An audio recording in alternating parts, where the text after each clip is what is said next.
गुरु प्यारी साध संगत जी, राधा स्वामी। आज की मेरी साखी है नामदान लेने का महत्व। यानी हम जो नामदान लेते हैं सतगुरु से, उसको लेने के बाद जो हमारे बाबा जी हैं, सतगुरु हैं, वो हमारे सभी गलत कर्मों को, हमारे ज़िंदगी में आने वाले कष्टों को अपने ऊपर ले लेते हैं।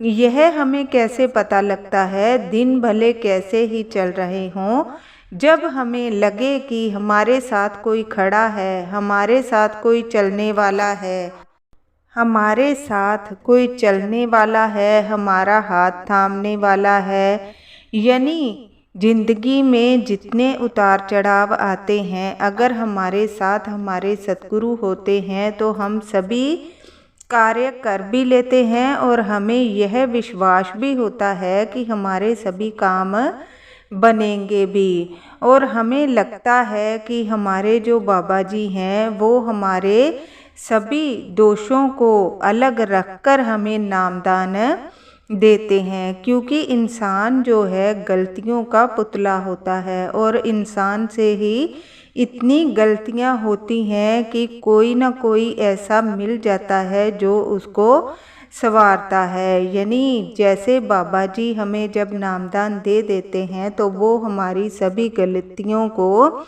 सभी किए हुए पापों को अपने ऊपर ले लेते हैं और मनुष्य को भजन सिमरन के रास्ते पर लगाते हैं। यानी अगर वो हमें भजन सिमरन करने के लिए नहीं बोलेंगे तो हमारे आत्मा शुद्ध कैसे होगी, हम अपने परमात्मा से कैसे मिलेंगे। आज की मेरी साखी को सुनने के बाद आपको नामदान का महत्व पता लग जाएगा। एक बार बाबा जी कहीं सत्संग करने गए हुए थे तो उनके जो सेवादार थे, वो सेवा करते करते उनका एक मित्र था जिनके लिए बाबा जी को कहने लगा कि मेरे मित्र को बाबा जी नामदान दे दो। बाबा जी ने एक दिन मना कर दिया। जो दूसरे दिन फिर वह उनसे बोलने लग गया कि यह मेरा खास मित्र है, यह बोल रहा है कि मुझे बाबा जी से नामदान लेना है, आप कृपया इन्हें नामदान दे दें। पर बाबा जी मना करते जा रहे थे कि आप भले और किसी को नामदान दिलवा दो, पर हम इसे नामदान नहीं दे सकते। तो उन्होंने बोला कि आप उनको नामदान क्यों नहीं दे रहे? उसकी इच्छा है कि वह आपसे ही नामदान लेगा और भजन सिमरन में लगेगा। तो बाबा जी ने उनसे बोला कि ठीक है, आप हमारे डेरे में सेवा करते हैं, इसलिए आपके कहने की वजह से, आपकी बात रखने के लिए हम उन्हें नामदान दे देंगे, लेकिन हम ज़्यादा टाइम यहाँ पर नहीं रुकेंगे, हम अपने डेरे पर कल ही निकल जाएंगे। यहाँ की उन्होंने 1 महीना रहना था, फिर उन्होंने मना कर दिया। तो अगले दिन उसने अपने मित्र को बाबा जी से नामदान दिलवाया। दिलवाने के बाद बाबा जी अपने डेरे की तरफ चल पड़े। जब वो डेरे पर पहुँचे तो उसके बाद सेवादार ने देखा कि बाबा जी को बहुत तेज बुखार आ जाता है और उनको दवाइयों का भी असर नहीं होता। तेज बुखार इतना आता है कि पास में खड़े वाले व्यक्ति को भी गर्मी महसूस होने लगती है। उनके पैरों से, हाथों से इतना सेक निकलता है कि सेवादार देखकर बहुत दुखी हो जाता है और बोलता है, बाबा जी आपको क्या हो रहा है? आपको तो कभी ऐसा बुखार चढ़ा ही नहीं।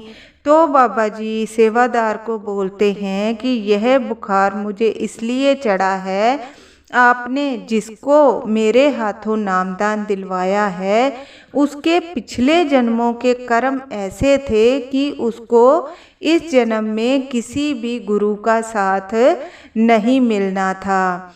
फिर भी आपकी जिद की वजह से मैंने उसको नामदान दे दिया और उसके जितने पिछले जन्मों के किए हुए पाप थे वो सारे मिटाने के लिए मुझे यह बर्दाश्त करना पड़ रहा है। यानी हमारे गुरु जब हमें नामदान देते हैं तो हमारे किए हुए गलत कर्मों की सज़ा हमारे गुरु को ही भोगनी पड़ती है। इसलिए हमें गुरु बहुत सोच समझकर बनाने चाहिए। बाबा जी बोलते हैं जैसे हम नामदान लेते हैं हम इसीलिए बोलते हैं कि भजन सिमरन आप किया करें। भजन सिमरन करेंगे तो आपके आत्मा शुद्ध होती है।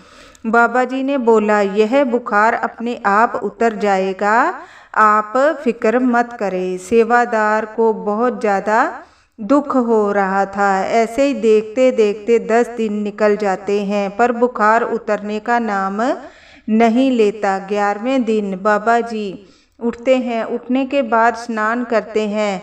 स्नान करने के बाद वह भजन सिमरन पर बैठते हैं तो उनका बुखार अपने आप उतर जाता है। बोलते हैं कि हमने जिसको नामदान दिया है अब वह उसकी आत्मा शुद्ध हो गई है, अब उसका मन भजन सिमरन में लगने लग जाएगा।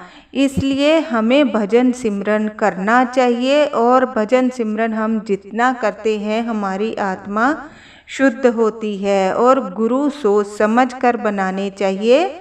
गुरु उन्हीं को बनाए जो हमारा हर जगह साथ दे और हमारा हाथ पकड़े रखे। बाबा जी के आशीर्वाद से आप सभी के कार्य बनते रहें। राधा स्वामी।